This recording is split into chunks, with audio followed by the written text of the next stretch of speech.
Hello, क्या हाल चाल।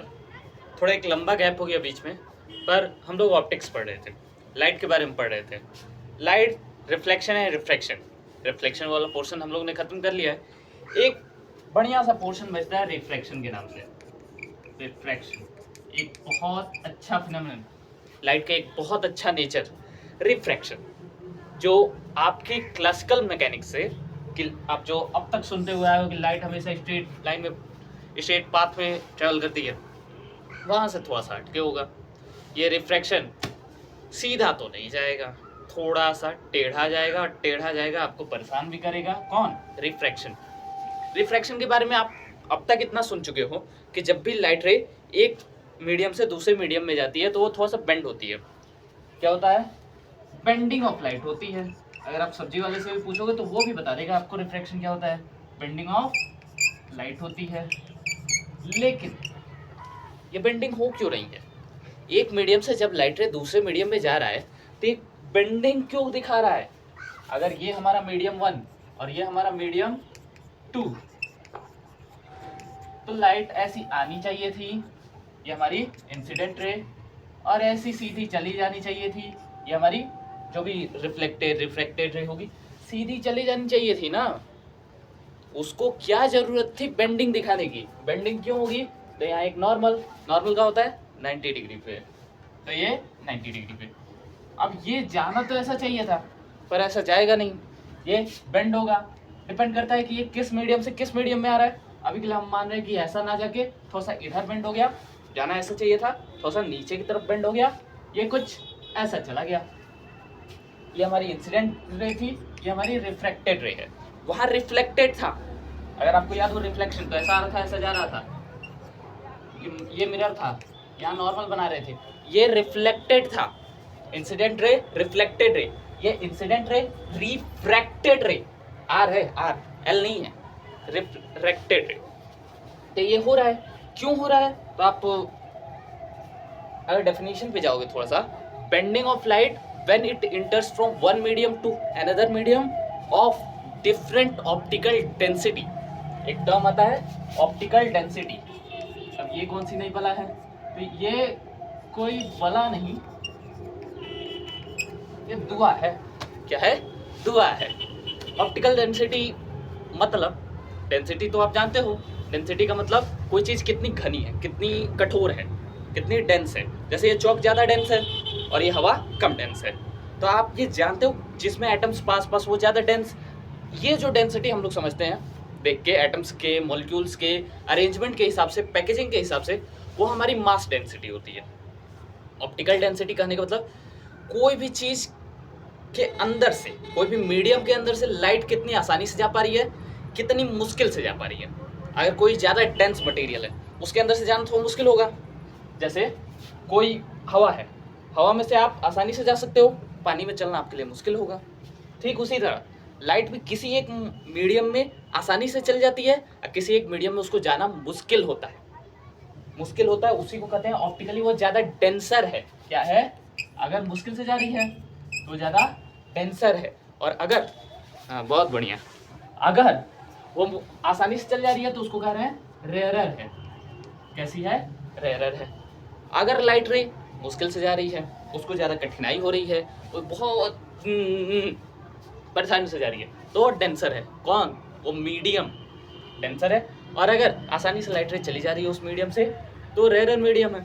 ठीक है, तो डिपेंड करता है कि ये बेंडिंग किधर होगी, कि वो किस मीडियम से किस मीडियम में आ रहा है। पहला मीडियम अगर रेयरर है, दूसरा अगर डेंसर है, तो ये बेंडिंग हो सकता है, जाना तो ऐसा चाहिए था इंसिडेंट रे, ये जाना तो ऐसा चाहिए था सीधा सीधा। ये बेंडिंग इधर हो सकती है, ये बेंडिंग ऊपर की तरफ हो सकती है। किधर होगा ये डिपेंड करेगा किस मीडियम से किस मीडियम में आ रहा है। अगर वो रेयरर से डेंसर या डेंसर से रेयरर जा रहा है, उल्टा होगा। एक बार में अगर इधर जा रहा है तो दूसरी बार में इधर जाएगा। और थोड़ा सा साफ करना पड़ेगा, जगह चाहिए हमको।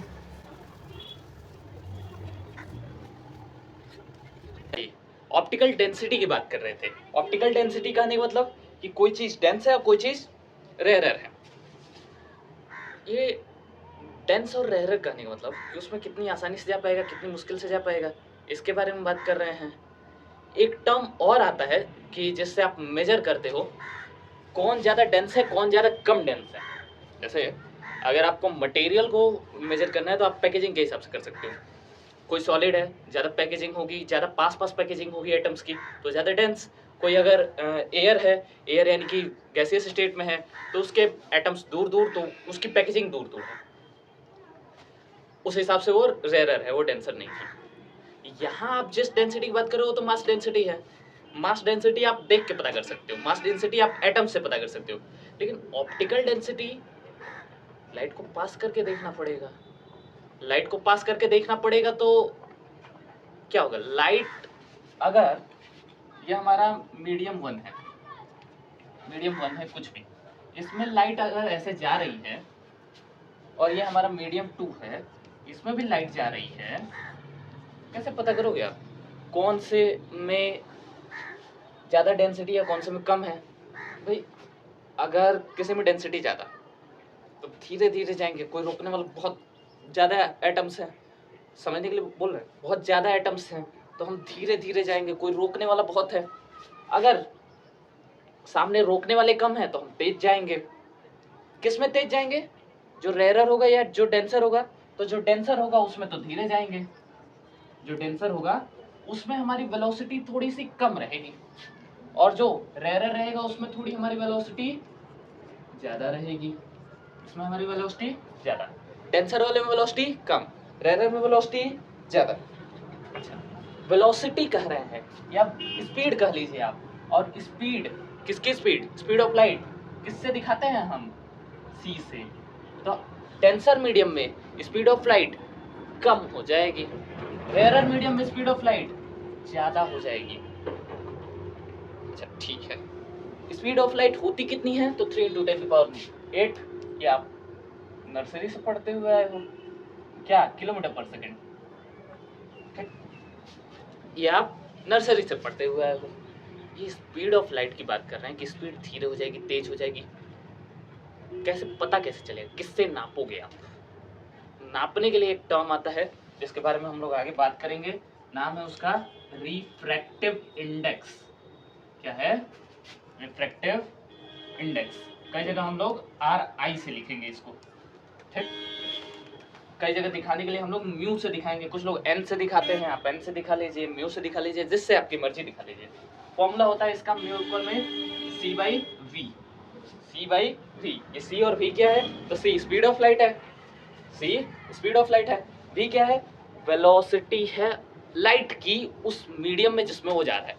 जैसे ये हमारा कोई एक मीडियम है जिसमें लाइट जा रही है, इधर से जा रही है, यहाँ अगर ये वैक्यूम में वो स्पीड ऑफ लाइट से ही चलती है 3 × 10⁸, क्योंकि कोई रोकने वाला नहीं है, कोई मीडियम नहीं है वहाँ, तो वैक्यूम से अगर किसी मीडियम में आई, अभी के लिए मान रहे सीधा, अगर आई तो डेंसिटी तो ज़्यादा होगी, जहाँ कुछ नहीं है वहाँ से अगर वो कुछ में गई, वो किसी में जाए, कुछ में गई तो डेंसिटी तो बढ़ेगी। यानी मीडियम, रेयर और डेंसर कौन सा है, तो रेयर ये वैक्यूम है और डेंसर हमारा ये जो भी मटेरियल है वो। अगर डेंसिटी बढ़ेगी तो धीरे धीरे जाएगा, यहाँ वाले वेलोसिटी को कह रहे हैं v।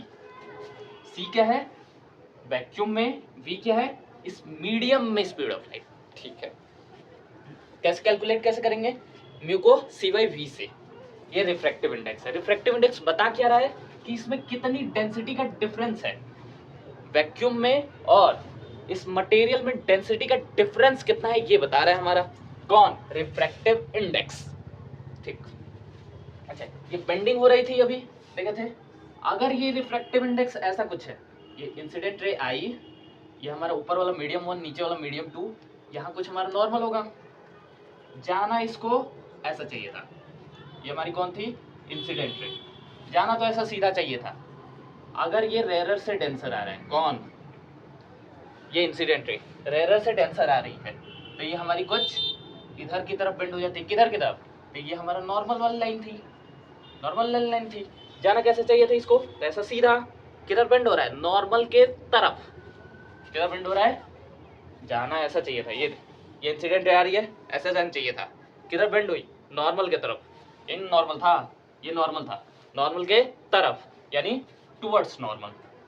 क्या हो रहा है, यहाँ लिखे हैं, दिख रहा है, रेयरर से डेंसर जा रहा है तो टुवर्ड्स नॉर्मल, टुवर्ड्स नॉर्मल। अगर उल्टा हो जाए, अगर ये हमारा डेंसर से रेयर चला जाए तो क्या करना है, ये भी उल्टा हो जाएगा। ये ऐसा ना जाके पहले इधर बेंड हो रहा था, अब इधर बेंड हो जाएगा। अब ये कुछ ऐसा चला जाएगा। कौन? ये इंसिडेंट रे। ये क्या होगी? रिफ्रैक्टेड रे।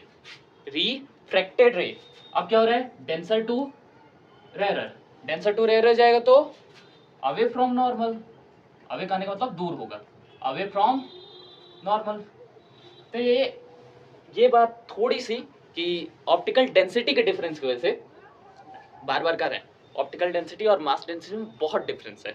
कोई चीज़ अगर बहुत घनी दिख रही है, इसका मतलब ये नहीं कि लाइट उसमें नहीं जा पाएगा। कोई चीज़ अगर बहुत मतलब दूर दूर दिख रही है उसके एटम्स, तो उसमें लाइट चल जाएगा। ये हमारा मास डेंसिटी है, हम जो फील कर पाते हैं। जो लाइट फील कर पा रही है वो ऑप्टिकल डेंसिटी है। लाइट के लिए जो ज़्यादा डेंस, ज़्यादा रेयरर, उसकी बात कर रहे हैं। तो अगर ये लाइट की रे रेयरर मीडियम से डेंसर में आ रही है तो टुवर्ड्स नॉर्मल बेंड हो जाएगी। बेंडिंग होती क्यों है? तो किताबों में आप पढ़ोगे कि स्पीड ऑफ लाइट अलग अलग मीडियम में अलग अलग तरह से ट्रैवल करती है, इसलिए बेंड हो जाती है। भाई एक बात बताओ, अगर यहाँ से यहाँ आ रही है, कारण सुनना, इसलिए थोड़ा सा बोल रहे हैं कि ये इंसिडेंट रे आ रही है यहाँ नॉर्मल। आप लॉजिक अगर ये दे रहे हो कि स्पीड ऑफ लाइट अलग अलग मीडियम में अलग अलग स्पीड से ट्रेवल करती है, लाइट अलग अलग मीडियम में अलग अलग स्पीड से ट्रेवल करती है, तो ऐसा जाना चाहिए था इसको। ठीक, ये ऐसे भी तो धीरे धीरे जा सकती थी। आप ये कह रहे हो कि यहाँ तेज जाएगी, यहाँ धीरे जाएगी, इसलिए ये बेंड हो जा रही है। इसके लिए बेंड होने की क्या जरूरत थी इसको? ये यहाँ भी तो धीरे धीरे धीरे धीरे चल सकती थी ना। तो ये कारण नहीं है कि स्पीड ऑफ लाइट अलग अलग मीडियम में अलग अलग स्पीड से चलती है। एक कारण और आप सुनते हो कि लाइट हमेशा शॉर्टेस्ट पाथ से जाती है। लाइट हमेशा शॉर्टेस्ट पाथ से जाती है। तो अगर ऐसे जाती तो इसको लंबी दूरी तय करना पड़ता, ऐसे जाती तो इसको छोटी दूरी तय करना पड़ता। ये एक हद तक सही है पर पूरी तरह से नहीं है। पूरी तरह कारण क्या है इसका? बेंडिंग का। ठीक, तो पूरी तरह कारण हम लोग वेव मैकेनिक्स में पढ़ते हैं कि जब लोग वेव फ्रंट्स वगैरह आ जाते हैं वहाँ पे। कारण वेव ऑप्टिक्स है, वेव ऑप्टिक्स आप पढ़ोगे आगे, उस बारे में हम लोग इसमें समझेंगे। बेंडिंग होती है, अभी के लिए बेंडिंग क्यों हो रही है? क्योंकि डेंसिटी का डिफरेंस आ रहा है। डेंसिटी का जब भी डिफरेंस आएगा, ऑप्टिकल डेंसिटी का डिफरेंस आएगा, rare to denser, denser to rare, ऐसा अगर कभी जाएगा तो बेंडिंग होगी। ठीक, बेंडिंग होगी। अब बेंडिंग को बताएगा कौन? तो बेंडिंग को म्यू बताएगा। म्यू क्या है? रिफ्रैक्टिव इंडेक्स है।